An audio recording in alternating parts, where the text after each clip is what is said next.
Кудайдын чакырыгы 24 ноябрь.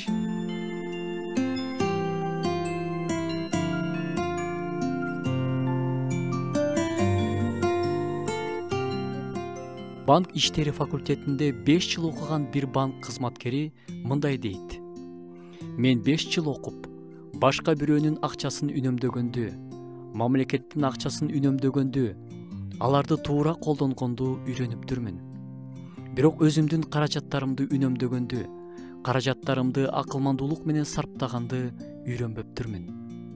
Анан орто жашка келип калганда, Кудайга ишенип калып, Ыйсаны жүрөгүмө кабыл алып, финансы каражаттарын туура колдонуунун дагы бир жагы бар экенин билдим. Ишенүүчүнүн каражат мыйзамы таптакыр башкача экен, дейт ал. Дүйнөдө финансы, каражат жагынан баталуу болушуң үчүн, ийгиликтүү болушуң үчүн өтө тың болушуң керек. Улуп чулганды билишиң керек, өтүмдүү болушуң керек. Анан дагы акча топтошуң керек.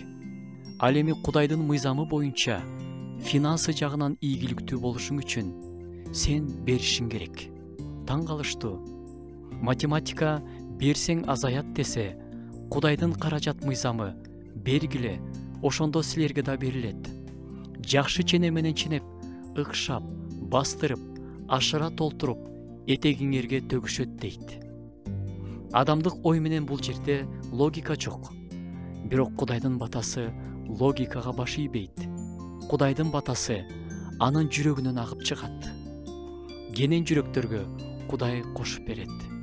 Ал эми колу жабык, сараң адамдарга так ошондой өлчөм менен өлчөнүп берилет.